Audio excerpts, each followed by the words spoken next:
Alright guys, today I decided to make a video. I know when I was in the market for the Samsung Galaxy S7 tablet, I found quite a bit of videos about, the iPad and how it compares to that, and the price points and all that stuff that you'd expect to find. But no one really just got in and wrestled with it, an everyday common user, and answered the question, what are the tablets limitations? Is it worth it at the current price point? What hiccups am I gonna run into? That sort of stuff. So today I'm gonna go ahead and do that for you because I'm all in here. As you see, I got the normal S7 tablet. It has the 6 gigs of RAM. I got it in this kind of, I guess you could say, gray silver color. Sorry, my camera's not wanting to focus. And I went ahead and bought the protective case and keyboard as well. And what's neat about this is it also comes with a stylus, which I find myself using a lot. So let's go ahead and dive right into this thing. From a standpoint, and mind you, I came from the iPad the iPad Pro, the 12.9 inch. And so I have quite a bit of experience with different tablets throughout the years. This is my first Galaxy or really Android tablet I'd owned ever. So from a design standpoint, it's good. I believe this one I think it's right at about 10 inches. Forgive me for not looking that up.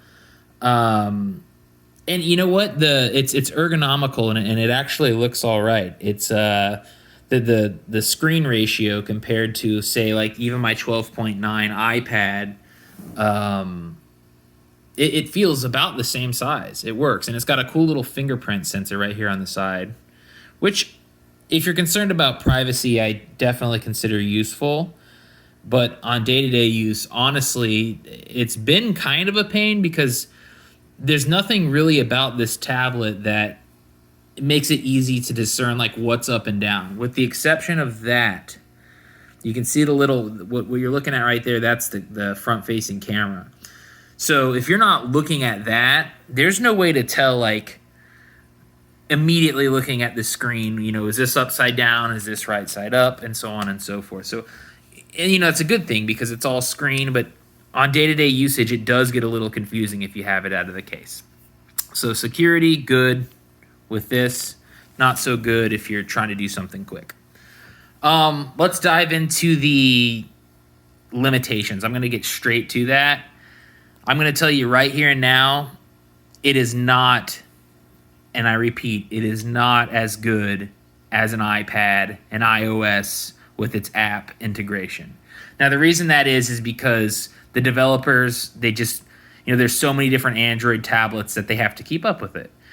So whereas iPads are a little more predictable, so they know, they optimize the experience for that. So I'll tell you right here now. So Facebook, I actually uninstalled it. No, I didn't.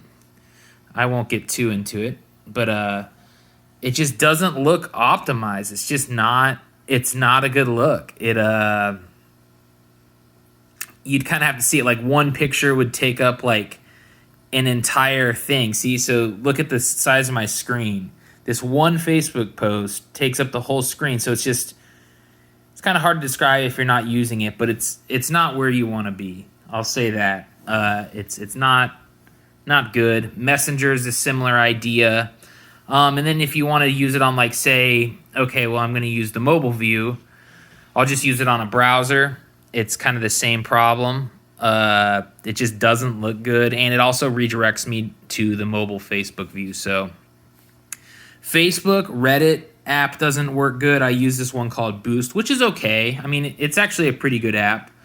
But, yeah, I've ran into a lot of hiccups. Like, things just don't look good. They're just not optimized. And that's something that I looked over before I bought the tablet. I heard people saying it like, hey, some apps don't work, blah, blah, blah, blah, blah. And I thought, maybe my banking app might not work good, or maybe, some random app that I don't really use. But no, like big apps that people use all the time, like Facebook, Messenger, huge apps. Even YouTube to a degree, they just don't look good. So don't fall into the same trap that I did, that thinking, well, it won't really affect me. No, it will. It will definitely affect you.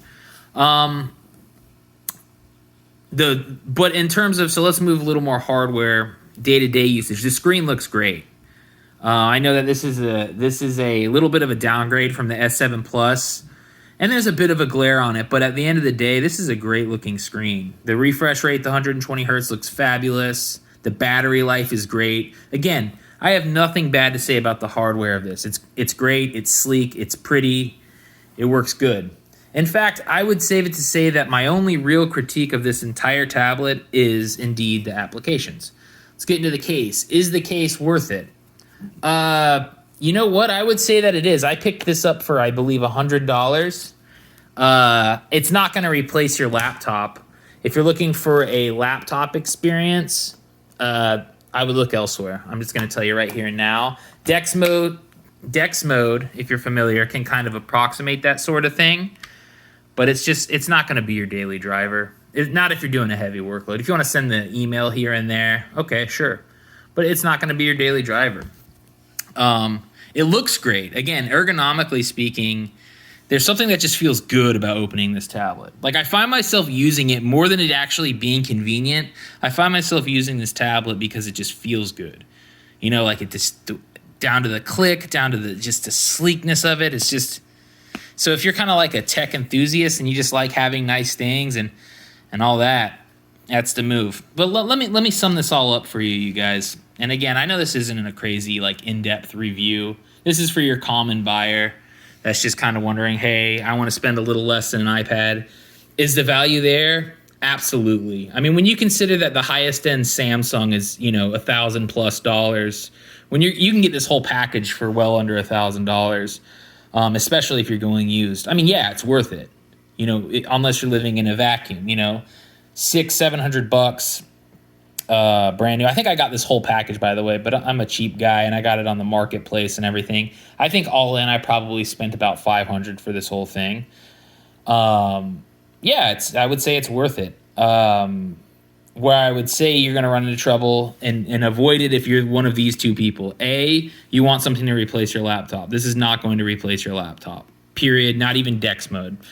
Just to show you really quick in case I'm sure you've seen videos on this. But Dex mode essentially turns your computer into a laptop. Well, a laptop-like experience. So we have... Right? So let's say like we want to go to the internet right here. Right, so now I can minimize, oh, that's a weird picture, and kind of, you know, and then I can open up YouTube at the same time, and I can do this and that, and it's cool. It actually is cool, but still, I don't know that it's going to replace your laptop. So, anyways, to truly sum it up, not replacing your laptop. The apps are not optimized at this point, and if you're a heavy user of particularly Facebook and Reddit and stuff, spend the extra couple $100 and get the iPad. I'd get the iPad. I can't really answer on behalf of someone that's an artist or wanting to use this sort of thing to draw. I enjoy the stylus. I'm not an artist personally, but I know that you get a lot of value with this. You know, for all in, that's including the stylus, which is very responsive in the case and everything. So I can't really answer your question on if it's going to replace your iPad if you're wanting to do art and draw on it and all that. But anyways, hardware, I'd give it honestly, I would say hardware, I would give it a 10 out of 10 for value. The overall UI, the user experience is, like, considering the apps, I'm going to give it a 5 or 6 out of 10. So do what you will with that. Figured I'd contribute my 10 cents. Thank you guys. Signing off. His.